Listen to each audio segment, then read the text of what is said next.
Hi everyone. Diagonal non-singular matrix. Don't waste time in expanding this determinant. If you put x equal to 0, you get the constant term here. Cos inverse x, that is 2 cos inverse x. So this question you can skip because not in your syllabus. Now what is derivative of 1 over 1 minus x? So it attains the greatest height. Suppose they ask you the greatest height. You are asked to find the total distance which it has to come down, right? When it goes up, minus 2 into k into x is equal to 0.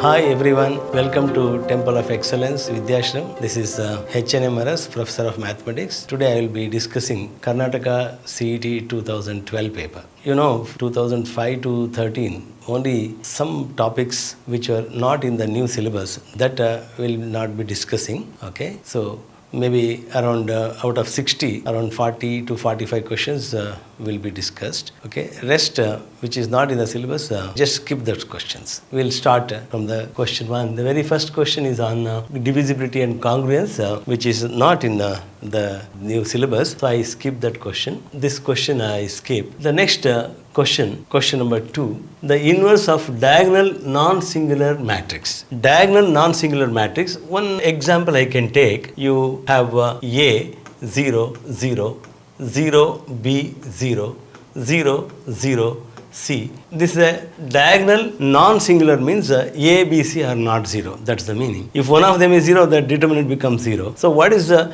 inverse of that? It is 1 over A, 0, 0, 0, 1 over B, 0, 0, 0, 1 over C, which is also diagonal matrix. So inverse of this is reciprocal form agata.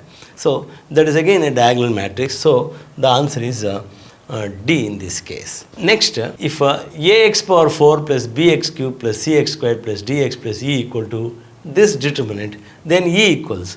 Don't waste time in expanding this determinant. You know, by multiplying, you get a polynomial. But what you are asked here is to find the E value. That is nothing but the constant term. If you put x equal to 0, you get the constant term here. Same thing you do to this also. So the value of E is nothing but determinant obtained by putting x equal to 0 here. So I put 0, 0 plus 0, 0, 0 minus 1, minus 1, 0 plus 3, 3, 0 plus 1, 1, 0 and minus 4. Again put x equal to 0, minus 3, 4 and 0. This is the determinant. Now you can expand. This is equal to 0 into 0 minus of minus 16, 0 plus 16. You need not expand. When you have 0, you can ignore that. Minus of minus plus 1 into 0 minus 12, 0 minus of 12, plus 3 into 4 minus 0,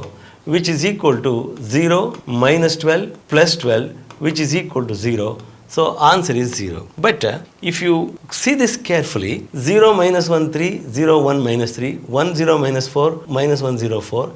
So this is a skew symmetric matrix. When it's a third order or any odd order skew symmetric matrix, determinant equal to 0, straight away you can write. So that's a time saving thing. So the constant term here or E is 0. That is the answer.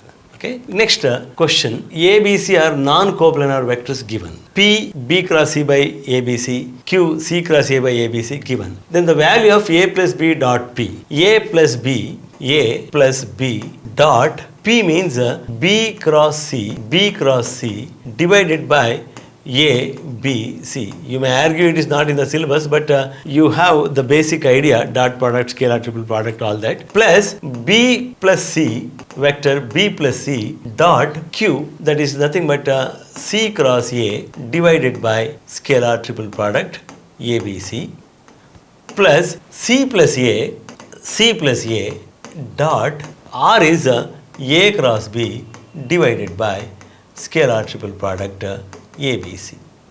Please see here, A dot B cross C is ABC by ABC 1 plus B dot B cross C is 0. Straight away you can write. Plus similarly B dot C cross A is BCA, CAB, ABC are one and the same. So BCA is 1, BCA by ABC and C dot C cross A is 0.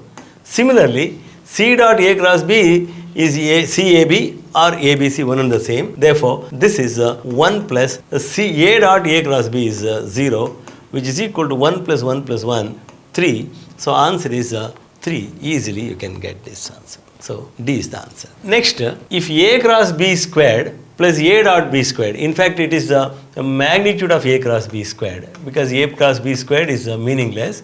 It has to be this. Plus here is okay, A dot B is a scalar, that squared is given to be 144. You know A magnitude of A cross B is A B sine theta. So this is actually A squared into B squared into sine squared theta. See, for convenience, this magnitude of A is simply taken as A. If you understand that, that is enough. Plus here also it is AB cos theta, A squared into B squared into cos squared theta, which is equal to 144 you get. Now adding, you get A squared into B squared into sine squared plus cos squared is 1 equal to 144. Therefore AB is equal to 12, because A and B are positive, so AB is 12. So when you know B value, you can get A value is given to be 4. A is 4, therefore B is equal to 3.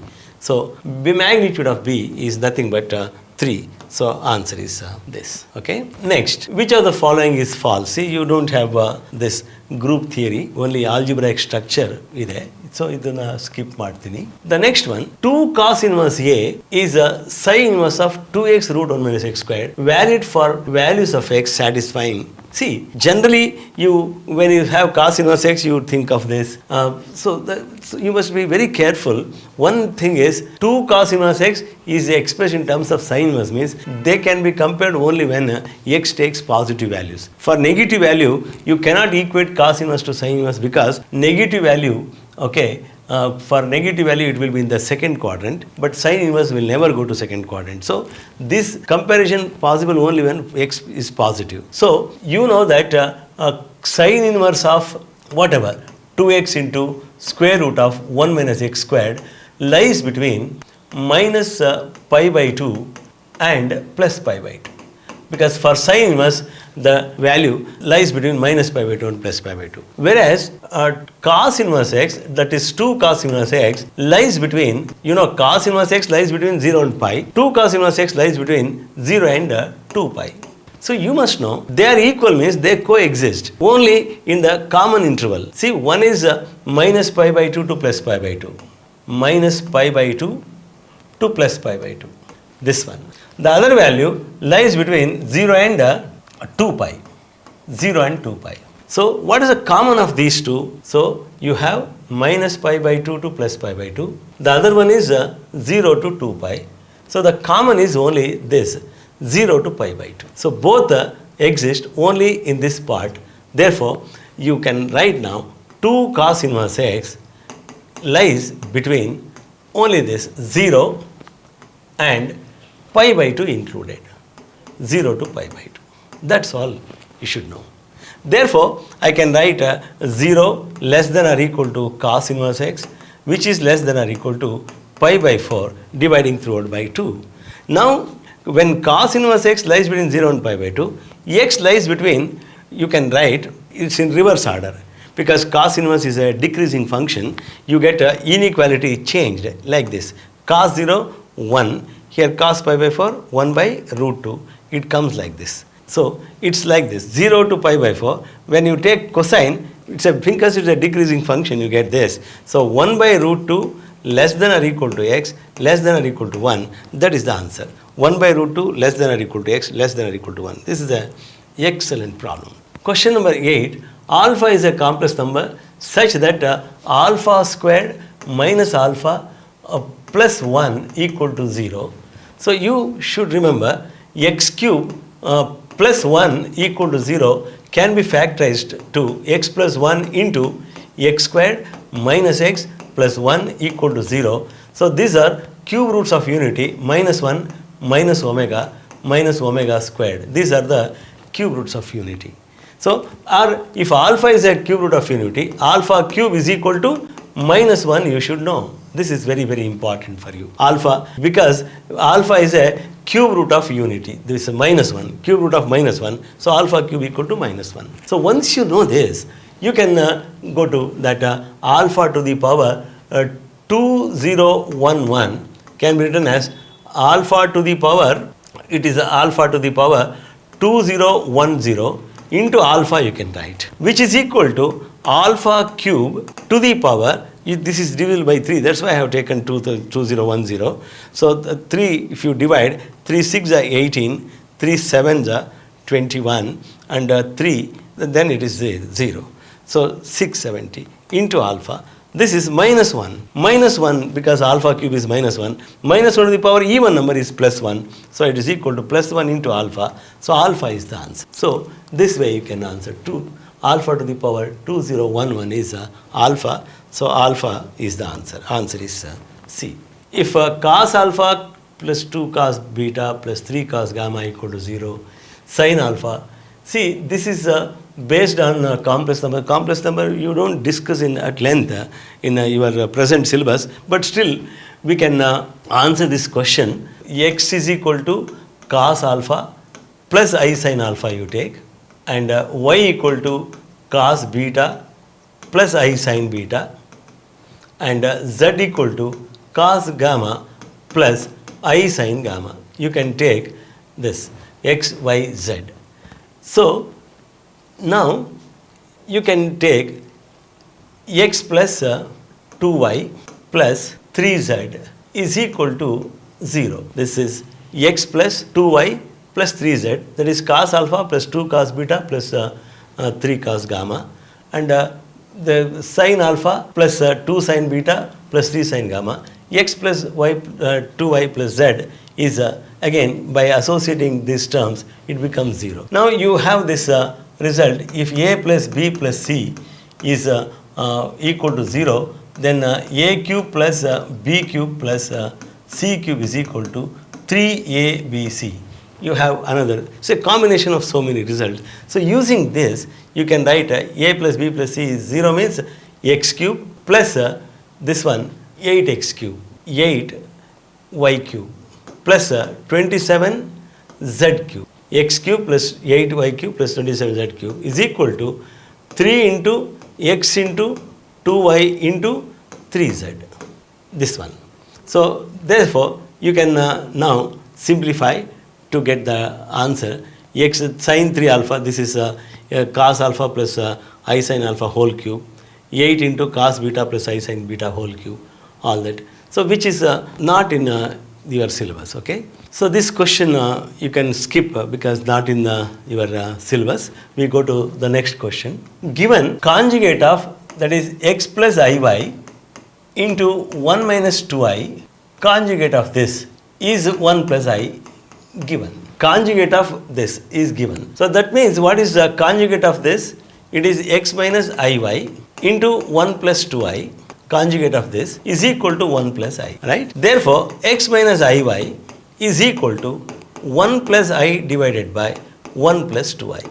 You get this. So, x minus iy is 1 plus I divided by 1 minus 2i. It is not correct. Now, I can take from this conjugate x plus iy. What is x plus iy? It is the conjugate of right hand side 1 minus I by 1 minus 2i, which is 1 minus I divided by 1 minus 2i. It is there. So x plus iy is 1 minus I divided by 1 minus 2i. So it's very careful. Go to the next question. Question number 11. If a straight line 3x plus 4y equal to k touches the circle, it is not in your syllabus. Keep this question. Question number 12. Locus of the point of intersection of perpendicular tangents to the ellipse is called. Again, skip this question. We shall go to next question. If m sin minus x equal to log y to the base e, then we want that result. Okay. So m into 1 over square root of 1 minus x squared is equal to 1 over y into dy by dx is y dash. Because he has used y dash, y double dash, so I use the same symbol. Now cross multiplying, you get my is equal to square root of 1 minus x squared into y dash. Better you cross multiply and then differentiate. Now differentiating once again, you get m into y dash is equal to square root of 1 minus x squared into y double dash, this one, plus y dash into derivative of this is 1 over 2 into root of 1 minus x squared into minus 2x. Now I cancel this 2 with 2, cross multiplying m into square root of 1 minus x squared into y dash by multiplying throughout by this is equal to root 1 minus x squared into root 1 minus x squared. It is 1 minus x squared, 1 minus x squared into y double dash, and then minus x into y dash, minus x into y dash. So please see now, 1 minus x squared into y double dash minus xy dash is equal to this. But note this is nothing but root 1 minus x squared into y dash is nothing but my. Therefore, 1 minus x squared into y double dash, you can call it required expression, is equal to m into, this is nothing but my. So m into my, that is m squared y. So required expression is m squared y. So answer is A. Okay. Next, question number 14. You have y is equal to e to the power of logarithm of 1 plus x squared plus x cube etc. 1 plus x squared plus etc. Infinite geometric progression is 1 over 1 minus x. It is 1 over 1 minus x. So I write here base is e 1 over 1 minus x. Now we have e to the power of log x to the base e is equal to x, a standard result. So you can write now y is equal to 1 over 1 minus x. Now what is derivative of 1 over 1 minus x? So derivative or dy by dx is minus 1 over 1 minus x whole squared into derivative of 1 minus x is minus 1. Applying chain rule carefully, it is 1 over 1 minus x whole squared. So 1 over 1 minus x whole squared, it is B. Answer is B here. Even this subtangent, subnormal, all that in the old syllabus, not now. If a ball is thrown vertically upwards and the height s reached in time t is given by s equal to 22t minus 11t squared, then the total distance traveled by the ball is, total distance andaga where it stops nodkoli, ds by dt is equal to 22 minus 11 into 2t, that is 22t. So ds by dt equal to 0 implies 22 minus 22t is equal to 0. Therefore t is equal to 1, 22 by 22. So it stops at end of 1 second, okay. Then t equal to 1, it stops and then it comes down. So it attains the greatest height. Suppose they ask you the greatest height, put t equal to 1, you get the greatest height. But you are asked to find the total distance, means it has to come down, right? When it goes up, it has to come down. So the total distance, see when you put s t equal to 1, s is 22 into 1 minus 11 into 1, that's equal to 11. This is upward distance. So it total distance means you have to calculate the downward movement also. Therefore total distance is equal to 11 plus again 11. So 2 times 11, it is equal to 22. So it is not 11 units, please be careful. Suppose they ask you the greatest height attained by the particle, then you have to take 11, okay. The sum of two positive numbers is given. If the sum of their cubes is minimum, then what is the numbers are equal, all that. So let the numbers be x and k minus x, because sum is given. Sum of two positive numbers is given means the sum is k if you assume. So x and k minus x, if you add, you always get a constant number. Given means it's a constant number. So you want this to be the what? The sum of their cubes, that is y equal to x cube plus k minus x whole cube, that I want this to be minimum. So differentiate and use that maxima minima concept. Dy by dx is equal to 3 into x squared plus 3 into k minus x whole squared into minus 1. So dy by dx equal to 0, dy by dx is equal to 0 implies 3 into, I can take 3 common, x squared minus of k minus x whole squared is equal to 0, taking common factor. So this gives you a 3 into expanding this, you get x squared minus of k squared plus x squared minus 2 into k into x is equal to 0, and which implies 3 into x squared cancels. You have 2kx minus of minus 2kx minus k squared is equal to 0. Therefore 3 into, I can take k also outside, 3k into 2x minus k is equal to 0. So k equal to 0, that is ruled out, you leave it, and x is equal to k by 2. So this is one turning point. Okay, this k cannot be 0, so you can just leave it, x equal to k by 2. So this is the only turning point. You need not to verify the second derivative is positive, all that, it's not necessary. You can just put x equal to k by 2. When x is k by 2, the numbers are k by 2, the other number is k minus k by 2, that is also k by 2.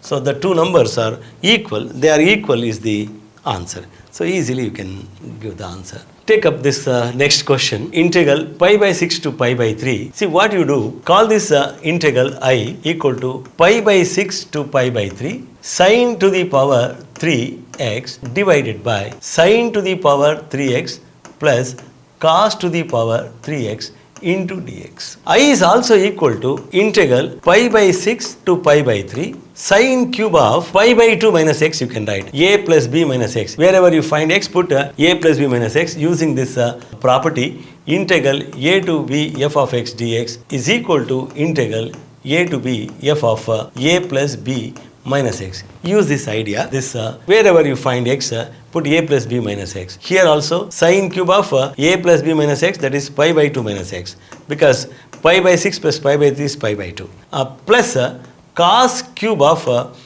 pi by 2 minus x.